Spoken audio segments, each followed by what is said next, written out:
The storm hit like a confession long buried, thunder cracking open the sky above our quiet corner of Saratoga Springs as Theo's hand trembled in mine, his whisper cutting through the downpour.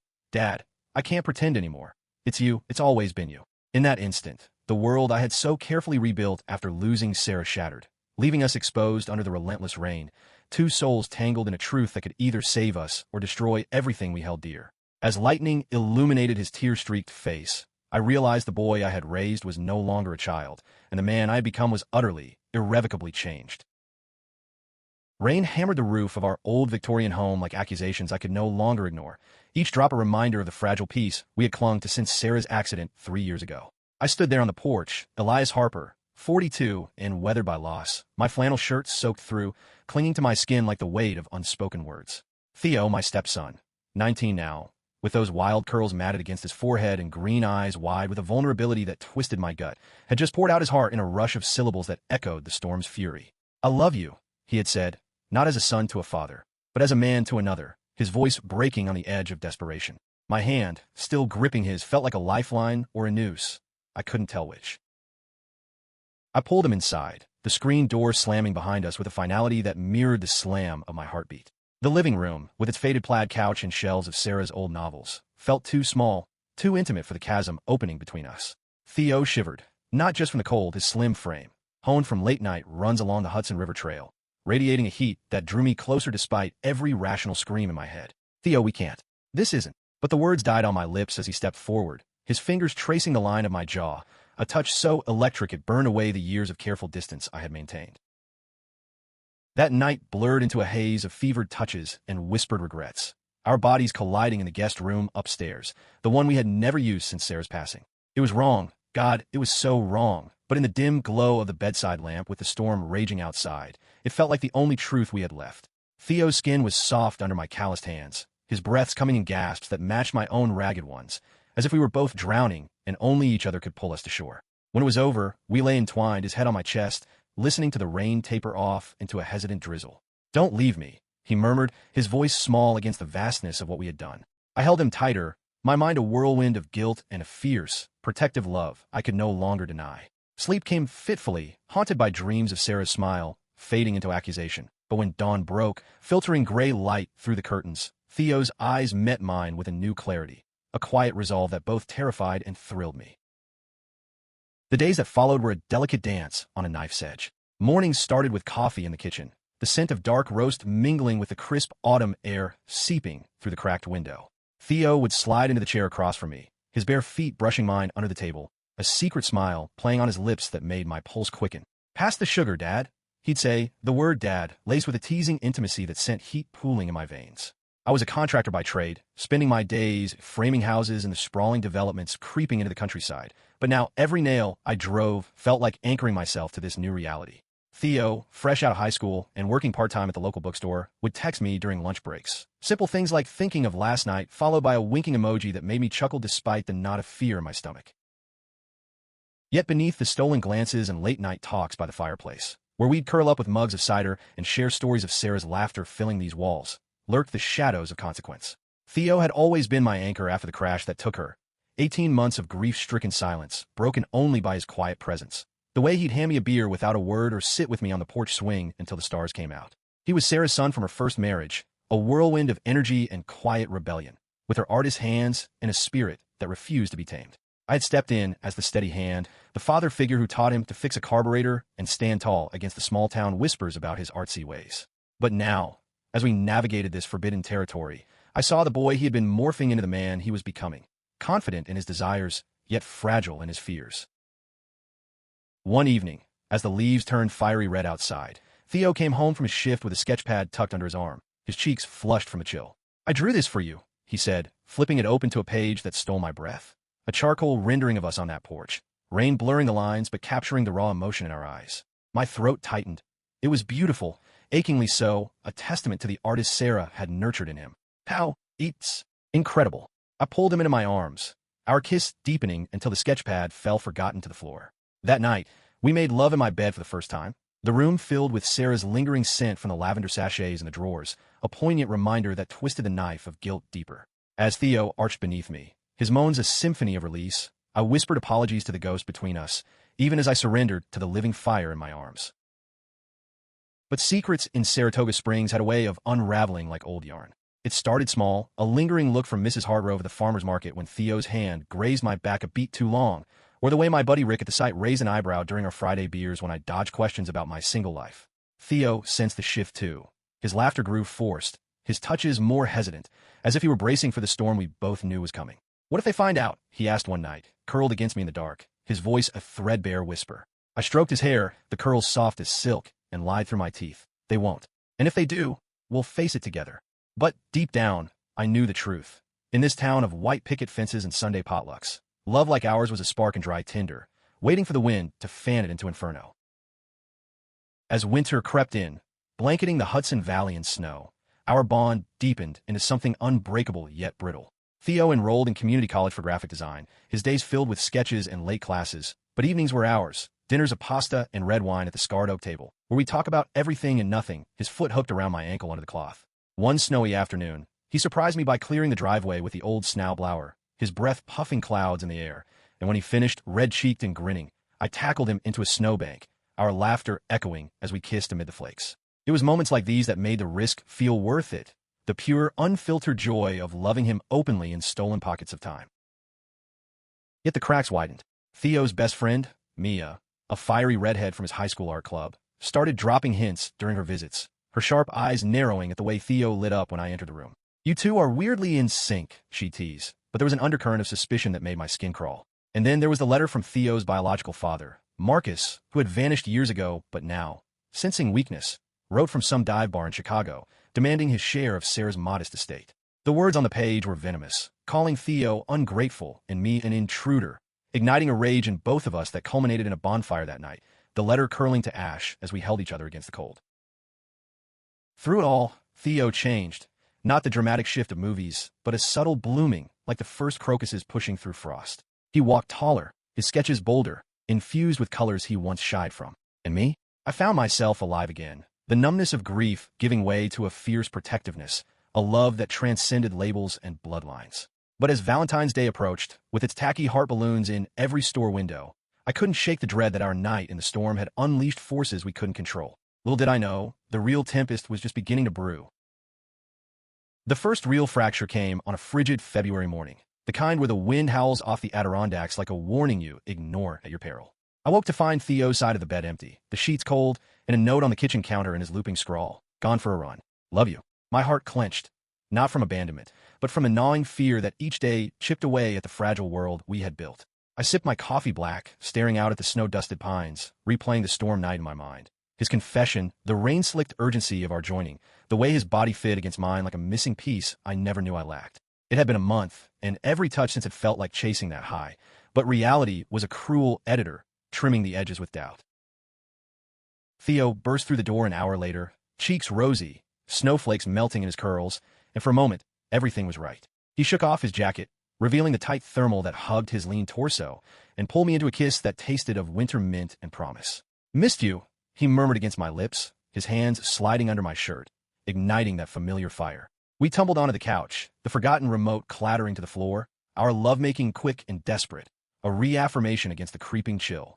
Afterward, tangled in a throw blanket, he traced patterns on my chest, swirls that mirrored the tattoos Sarah had loved on my arms, and confessed his latest worry. "Mia knows something's up. She cornered me yesterday, asked if we're, you know." His voice trailed off, green eyes searching mine for reassurance I wasn't sure I could give.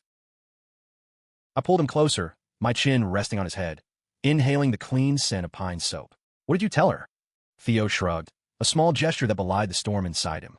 "Nothing. But she's not stupid, Elias. And neither is this town." Elias, the name he used now in private, a shift that thrilled and unnerved me, stripping away the paternal veil. We spent the day like that, lazy and cocooned. I fixed the leaky faucet in the upstairs bath while he sketched beside me on the tile floor, his pencil flying across the page to capture the curve of my biceps as I wrenched the pipe.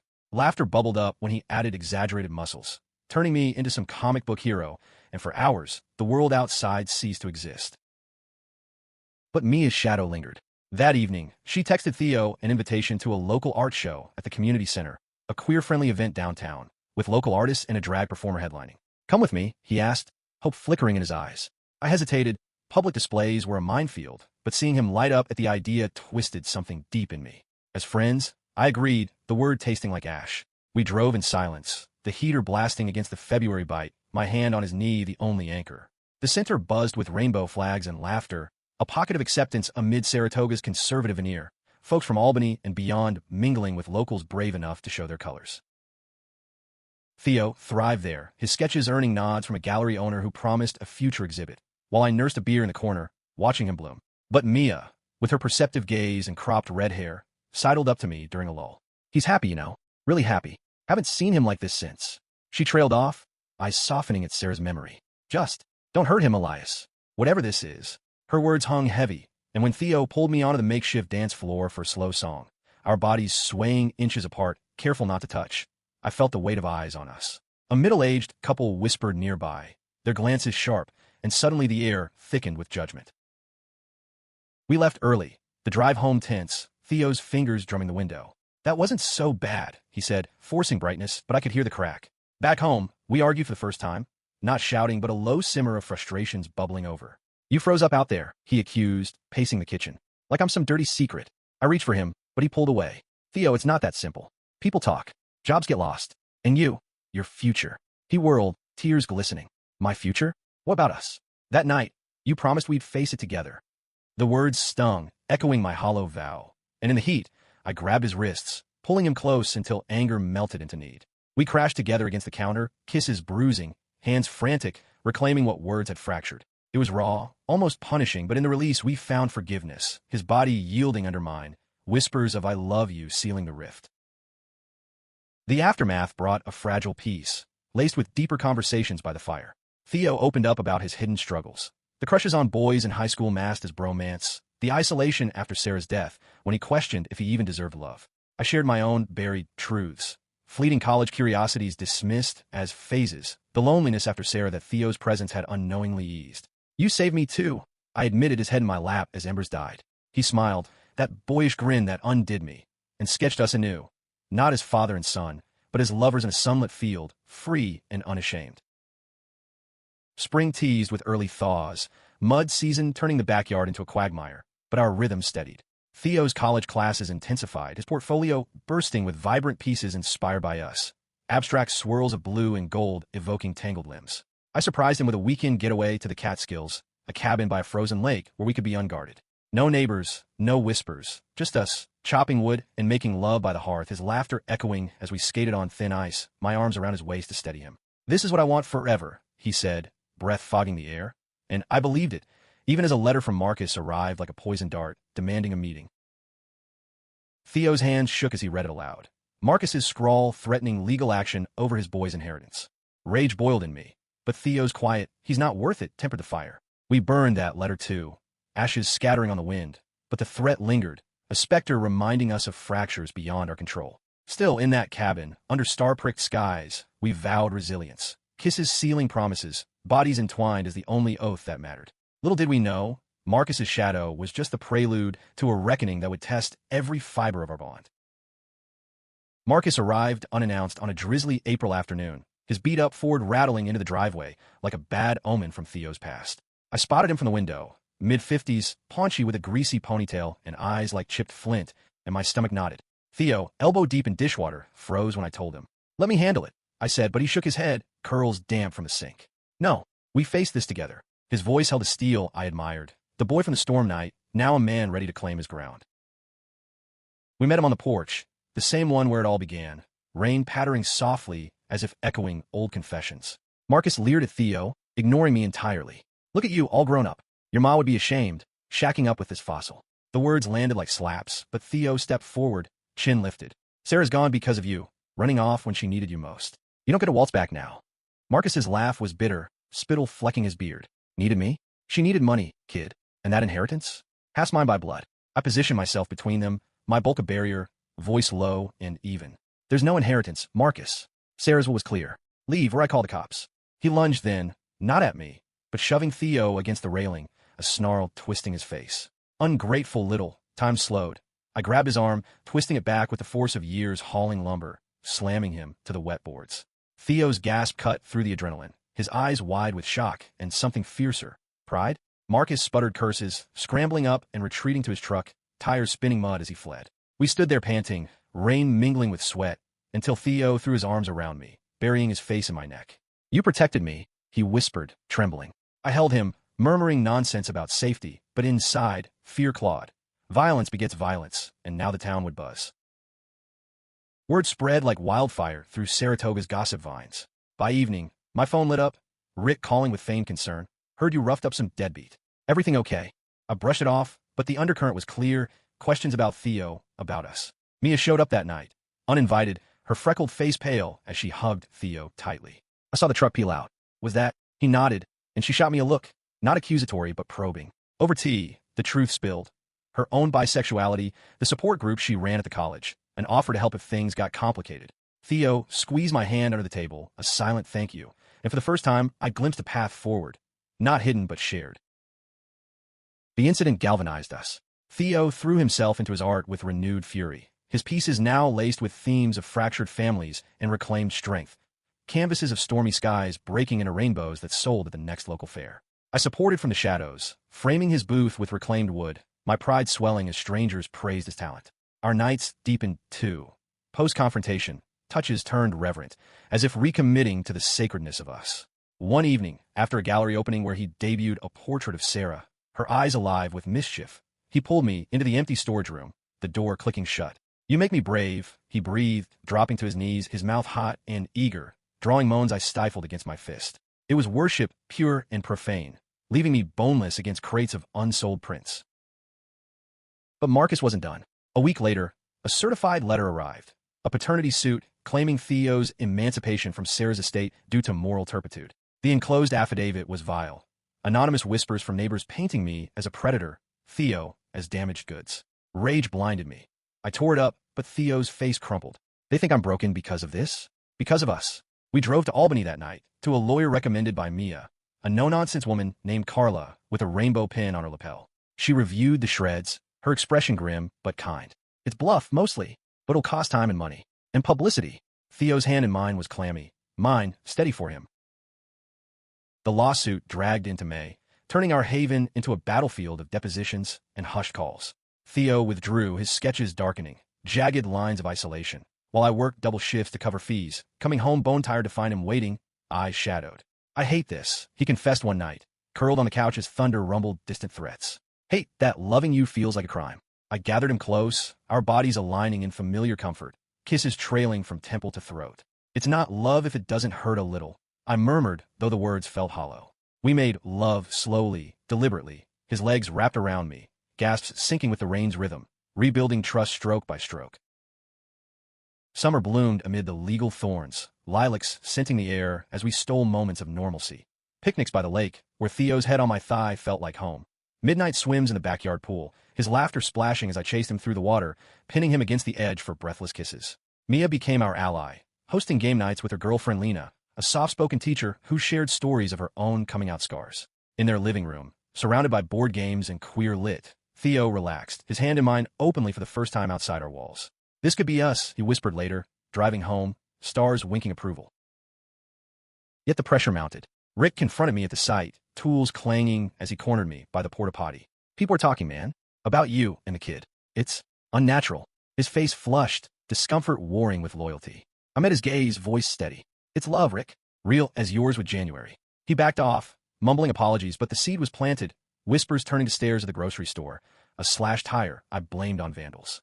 Theo noticed, his confidence fraying like old denim. "Maybe we should stop," he said one humid night, voice cracking as we lay sweat-slicked. "For your sake." Panic surged.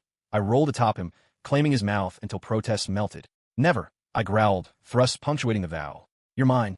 As July 4th fireworks lit the sky, we watched from the hill behind the house, blanket spread, his body warm against mine. The explosions mirrored the chaos in my chest, beautiful, terrifying. Marcus's case crumbled then, Carla's motion to dismiss granted on lack of evidence. But victory tasted bittersweet. He slunk away, but the damage lingered. Scars on Theo's trust, doubts in my resolve. Still, in that moment, with his fingers laced in mine and colors bursting overhead, I dared hope. Our love, forged in storm and fire, was resilient, but the greatest test awaited, one that would force us to choose between safety and soul. August heat wave blanketed Saratoga like a fever dream, the air thick and unrelenting, mirroring the tension coiling in our home. The lawsuit's dismissal should have been liberation, but instead, it unearthed deeper wounds. Theo's nightmares of Marcus returning, my own guilt manifesting in restless nights pacing the creaky floors. We clung tighter, our intimacy a balm. Mornings with him straddling me in the shower, water cascading as he rode the waves of my thrusts, cries echoing off tiles. Afternoons stealing quickies in the garage, his back against the workbench, tools scattering like forgotten inhibitions. I need you, he'd gasp, green eyes locked on mine. And in those unions, we found temporary peace. Theo's art show loomed, a solo exhibit at the college gallery, his big break, featuring pieces born from our story, abstracts of entwined forms in midnight blues, a self-portrait with my shadow overlapping his, subtle yet searing. It's us, he explained, nerves fluttering as we hung the frames, my hands steadying his. Pride swelled in me, mingled with terror. This was his coming out, canvas by canvas. Mia helped promote, her social media blast drawing a crowd. Locals, critics from Albany, even a scout from Manhattan firm. Opening night, I dressed in my best button-down, heart hammering as Theo greeted guests in a fitted vest that accentuated his lithe frame, curls tamed but eyes alight. The gallery hummed with murmurs of admiration, wine glasses clinking, but undercurrents swirled. An older critic, silver-haired and sharp-tongued, paused at the shadow portrait. Bold themes. Personal. Theo flushed, glancing at me across the room. Very. I hovered near the door, beer in hand, deflecting questions with grunts, until Rick appeared, uninvited, his wife Jan on his arm, her smile tight. Nice work, kid, he said to Theo, but his eyes flicked to me, heavy with unspoken judgment. Jan pulled Theo aside for hugs and whispers, and I caught fragments, so brave. Be careful. The scout approached then, a wiry woman named Dana with a Brooklyn accent, gushing over his raw emotion. We should talk representation, she said, exchanging cards, and Theo's grin split wide, pulling me into a side hug that lingered too long. Chaos erupted post-show as guests thinned. A drunk local, some redneck from the VFW bar, stumbled in late, slurring at the abstracts. What kind of queer bullshit is this? Heads turned. Theo stiffened beside me, but before I could intervene, the man zeroed in on him. You the faggot painting pervy shit. The slur landed like a gut punch, and Theo paled, fists clenching. I stepped forward, voice low thunder. Leave. Now. He swung wild, fist glancing my jaw, and instinct took over. I pinned him to the wall, forearm across his throat, until security hauled him out. The room froze, then erupted in a flurry. Mia rushing to Theo, Dana murmuring PR nightmare, guests whispering as they filed away. We fled to the parking lot, Theo shaking in the passenger seat, my knuckles bruised. Why does it always end like this? He choked, tears hot on his cheeks. I drove us to the lake, tires crunching gravel, and there, under a canopy of willows, we broke open. He railed against the hate, the hiding. I confessed my fears of losing him to a world that chewed up dreamers. I can't watch you get hurt because of me, I admitted, voice raw. He straddled me on the hood, the metal warm from the engine, and kissed me fiercely, hands unbuttoning my shirt. Then fight for me, he demanded, guiding me inside him, our rhythm urgent against the lapping water, thrust defying the darkness, moans claiming the night. Fall colors painted the valley in golds and crimsons as we rebuilt. Theo signed with Dana, his work shipping to galleries in the city, but he stayed grounded, teaching art classes at the Community Center for At-Risk Youth. Kids like he once was, questioning and queer. I joined him one Saturday, awkward with crayons, but earnest, watching him shine as he encouraged a shy teen to draw his truth. See? It's beautiful, Theo said, and the boy beamed, mirroring the light Theo ignited in me. Our home evolved too. We cleared Sarah's old studio for his workspace, hanging her photo beside new sketches, a bridge between past and present. Yet external pressures mounted. The VFW incident made the local paper, a blurb on art show scuffle, and whispers turned to outright stares at the diner, where the waitress shorted my change with pursed lips. Rick distanced, our Friday beers drying up, and even Mia warned of a petition circulating among churchgoers to protect the neighborhood. Theo brushed it off publicly, but privately, doubts crept. What if we move? To the city, where it's easier? He suggested one crisp evening, leaves crunching underfoot as we walked the trail. I stopped, cupping his face. This is home, and you're my reason to fight, not flee. We made love under the stars that night, on a blanket by the river, slow, exploratory, his body arching like a bow under my touch, releases sinking with the current's flow. Thanksgiving brought uneasy truce. Jan hosted, Rick awkward but civil, and Theo charmed with stories of his city deals, his hand brushing mine under the turkey-laden table. But as pie was served, Marcus's ghost resurfaced. A postcard from Chicago, innocuous but laced with threat. Tell the boy I'll be watching. Theo crumpled it, but sleep evaded us, bodies tense in bed. He's gone. I soothed, trailing kisses down his spine, fingers delving until he gasped, pushing back onto me. It was comfort turned carnal, his whimpers easing in his sighs, our connection a shield against shadows. December snows fell soft, blanketing sins, but the petition gained traction, neighbors demanding we tone it down or face complaints. Mia rallied counter-support, a queer alliance forming online, but isolation bit deep. Theo's first Manhattan exhibit loomed, a glittering affair that terrified him. What if they see through me? He fretted, pacing.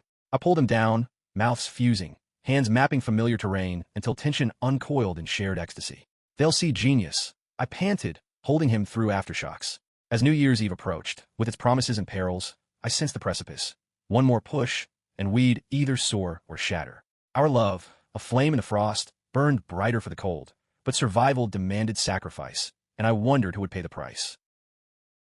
New Year's Eve dawned brittle and bright, the sun glinting off fresh snow like shattered glass, a metaphor for the fragility we both felt. Theo's Manhattan exhibit was days away, a milestone that should have been triumph but loomed as trial by fire.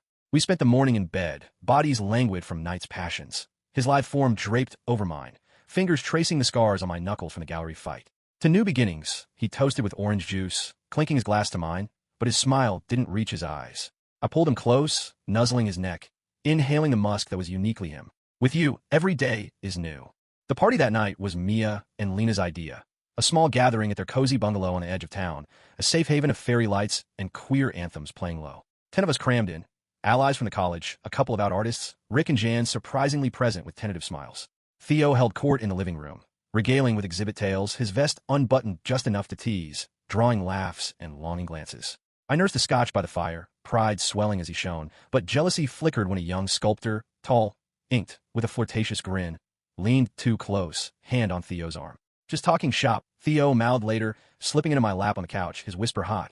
Only you. His grind against me was subtle, torturous, until we excused ourselves to the powder room. Door locked, my hands hiking his shirt as he braced the sink, quick and filthy, his bite on my shoulder muffling cries as I took him hard, release his silent roar.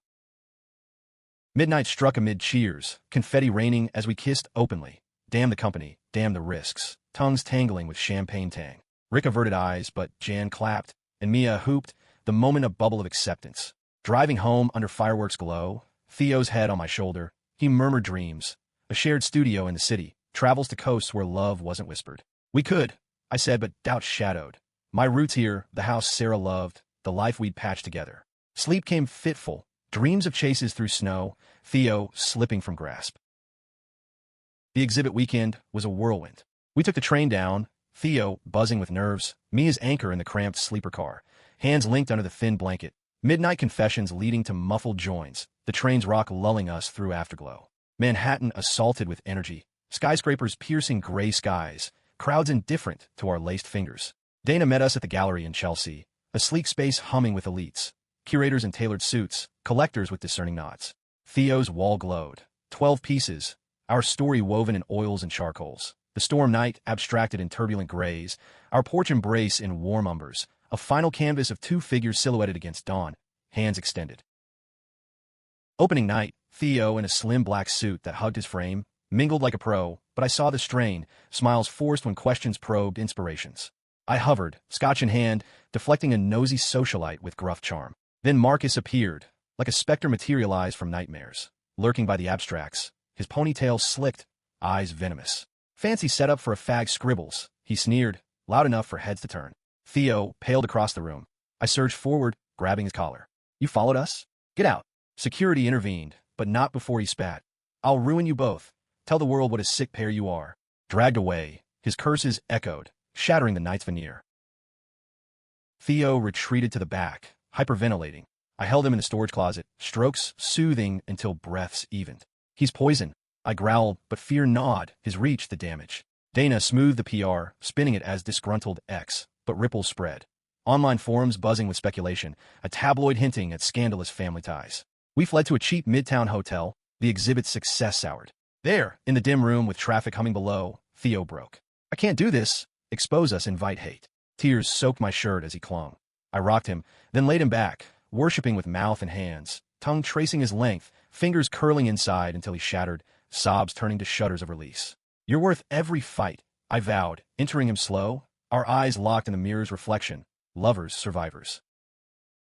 Back in Saratoga, the backlash hit like winter's gale. The petition ballooned, neighbors picketing our street with signs, "Protect our kids from perversion." Eggs splattered the porch. Hate mail crammed the box. Slurs calling Theo whore me groomer. Rick called apologetic. "They're riled up, man. Maybe lay low." But laying low meant hiding Theo's light, and that I couldn't stomach. Mia organized a counter-rally at the college, rainbow flags waving as Theo spoke, voice steady, sharing his arch truth. Love isn't scandal. Hate is. I stood beside him, hand in his, the crowd cheers a thunderous bomb. Even Jan showed, her support a quiet victory. Winter thawed into tentative spring, but Marcus escalated, a restraining order against me, claiming assault from the gallery, backed by witness statement from his cronies. Carla fought it, but court dates loomed, draining savings. Theo sales dipped, galleries wary of drama. Yet he painted fiercer, canvases of defiance, fists raised in color bursts. Our intimacy adapted. Tender mornings with him atop, riding gentle waves. Stormy nights where I'd bind his wrists with silk ties, dominance a release for his fears, his submission a gift that undid me. As cherry blossoms bloomed, the hearing arrived, a sterile courtroom in Albany, Marcus smirking across the aisle. Testimonies dragged. His lies a provocation, my defense of protection. Theo testified last, voice unwavering. "Elias saved me. From you, from silence. Our love is real, not assault." The judge dismissed, citing bias, but Marcus's glare promised vendetta. Outside, rain fell soft. Theo kissed me fiercely, uncaring of stares. "We won," he breathed, but victory was Pyrrhic. Exhaustion etched our faces, trust frayed. That night, by the fire, we reclaimed joy, undressing slow, exploring with feathers from Theo's art supplies, tickles turning to teases, his laughter melting into moans as I took him on the rug, bodies slick, hearts synced. "Forever," he gasped, and I believed, even as shadows lengthened. Summer beckoned, with its heat and hidden blooms, but the horizon darkened with one final storm, one that would demand everything, forcing a choice between clinging to the past or embracing a future unbound. Summer solstice brought scorching days and sleepless nights, the air heavy with unspoken dread as Marcus's threats morphed into action. Anonymous posts flooded local Facebook groups, grainy photos of us at the lake, captions twisting affection into depravity, predator in our midst. The harassment escalated, dead rats on the doorstep, slashed tires twice, calls to my worksite labeling me unsafe. Theo's classes were disrupted, students whispering, one parent pulling their kid with a venomous glare. "They're winning," he said one sweltering afternoon, sweat beading on his brow as we packed boxes. Not moving, but fortifying, boarding windows like a siege. I refused defeat. Hired a PI through Carla, discreet, ex-cop, to tail Marcus, uncovering his Chicago debts, petty scams that painted him desperate. Leverage, I told Theo, but his eyes held hollow fear. Our love became refuge. Evenings in the cooled basement, sheets tangled, his body a map I navigated by touch. Fingers ghosting ribs, mouth suckling until pleas broke free, then burying deep, rhythms syncing with the fan's hum. "Don't let them take this," he begged, nails raking my back. I drove harder, releases a defiant roar against the siege. Mia's alliance grew, protests swelling outside town hall, chants of love is love, echoing as council debated community standards. Rick redeemed himself, showing up with tools to fix our fence, mumbling, "Jan made me see. Your family." His awkward hug to Theo bridged old rifts, a small win amid the war. Theo channeled fury into art. A mural for the rally, massive and vivid, figures breaking chains, colors bleeding into unity. Painting it side by side, brushes dipping in shared palettes, we stole kisses amid drips, his laughter lightening the load. But Marcus struck low. Late July, a package arrived. No sender, just a USB drive. Theo plugged it in, face draining as footage played. Hacked security cams from the house, grainy clips of our porch embraces, bedroom shadows implying more. "How?" he whispered hand over mouth. My blood iced. Blackmail note followed. "Pay up or this goes viral." Rage blinded. I smashed the drive, but copies haunted. We went dark. Phones off, blinds drawn, nights huddled in whispers. "He can't break us," I soothed, drawing him into my lap, slow circles with thumbs on hips leading to tender entry, rocking gentle as a lullaby, his head on my shoulder through quiet climaxes. Carla advised police report, but evidence was thin, Marcus's prints nowhere. The PI dug deeper, revealing his alliance with the petition ringleader, a bitter widow named Hargrove whose son had come out years back, disowned.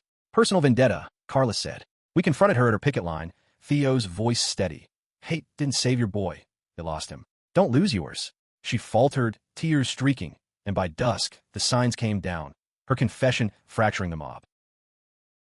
August peaked in crisis. Marcus cornered Theo at the bookstore, post-shift, alleyway ambush, shoving him against bricks, snarling demands. Theo fought, knee to groin, but bruises bloomed on his arms, a split lip sending him home shaking. I found him curled on the kitchen floor, and something primal snapped. "Stay here," I ordered, grabbing keys. "Track Marcus to a seedy motel off Route 9, bursting in mid-bottle. Touch him again, and you're done," I roared, fist connecting with jaw, blood spraying. He swung back, wild haymaker glancing temple, but I pinned him, punches raining until sirens wailed distant. Cops hauled us both, me for assault, him for the scene. Jail cell cold, regrets nod, but dawn brought bail. Mia's fund, Rick's vouch. Theo waited outside, lips swollen, eyes fierce. "You idiot," he chided, hugging tight, my hero.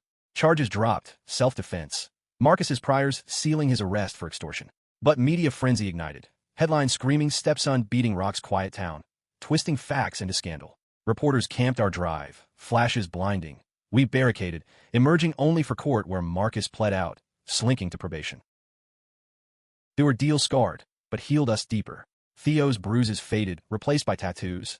Our initials intertwined on his wrist, mine matching on forearm. Intimacy evolved, exploratory, with toys from Mia's discreet shop. Vibrators humming as I watched him writhe, then joining, dual peaks shattering silence. "Vulnerable with you," he panted, and trust rebuilt, brick by brick. Fall winds whispered change as leaves turned. Theo's Manhattan agent booked a national tour, exhibits coast to coast, queer festivals celebrating his voice. "Come with," he asked, hopeful. I wavered. "House job, roots," but saw his plea. "Try it," I said. We prepped, subletting the Victorian, me quitting the site for freelance carpentry. First stop, Provincetown, Cape Cod's gay mecca. Beaches alive with pride, hands free in crowds. There, on a dune at sunset, he proposed.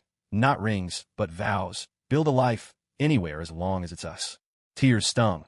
I kissed him salty, bodies sinking into sand. Love-making open under gulls' cries. Thrusts bold.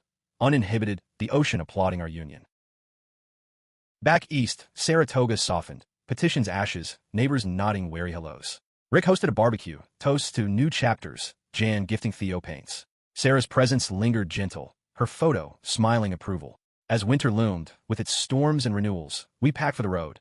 Art supplies, tools, hearts full. The night that changed us was Genesis.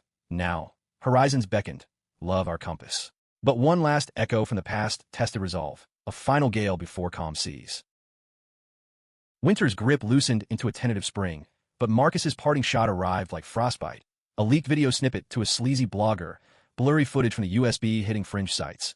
Our silhouettes in passion, anonymized but unmistakable. The post exploded, shocking stepfamily affair in upstate New York. Comments a cesspool of vitriol, slurs, death threats, doxing attempts pinning our address. Phones rang off. Reporters hungry, old clients ghosting, even Carla urging relocation. Theo stared at the screen, numb, until he hurled his laptop, shattering against the wall. "It's everywhere," he choked, collapsing into me, sobs racking his frame. I held him through the night, body spooning his whispers of its lies. They can't touch us, a mantra against despair. Dawn brought resolve. We lawyered up, Carla filing takedowns, the PI tracing the leak to Marcus's cellmate, a lowlife with grudges. But damage rippled. Theo's tour dates wobbled, sponsors flinching. My freelance dried, whispers at supply stores turning cold shoulders. Isolation clawed back, but we fought.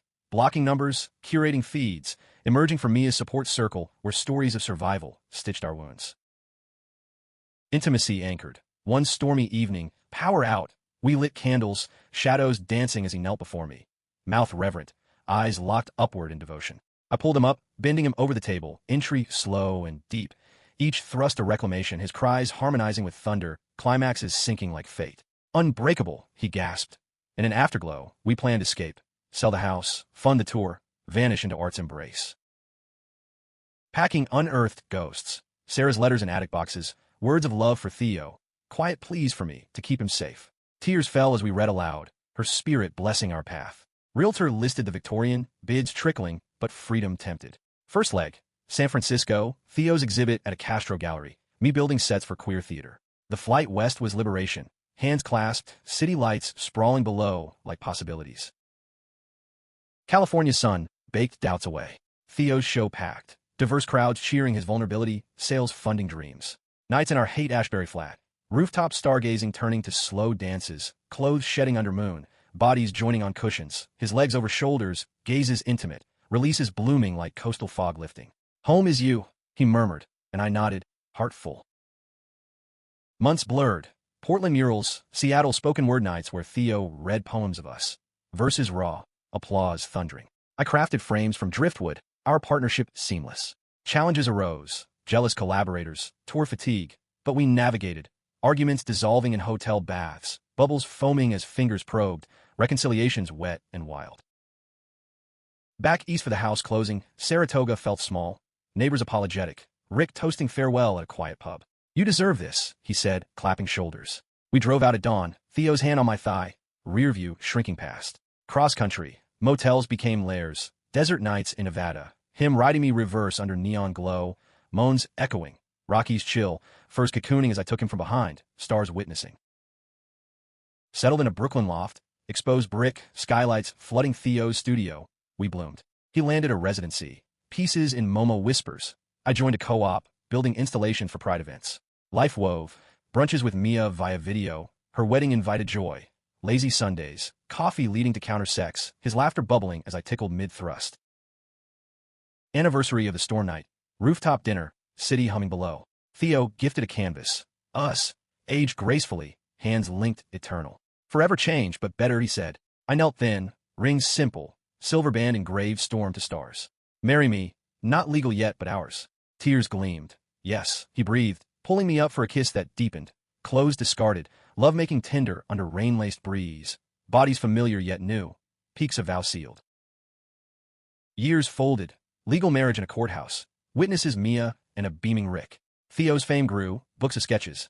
I taught workshops, our home a haven for queer youth. Sarah's memory honored in donations, her love the foundation. Marcus faded, a prison stint for fraud, letters ignored. That night reshaped us, not into perfection, but authenticity. Love, tested in gales, emerged resilient, human flawed profound. In each other's arms, we found grace. Two men, bound by choice, proving that from forbidden sparks, enduring light ignites. And nothing, truly, felt the same, nor should it have.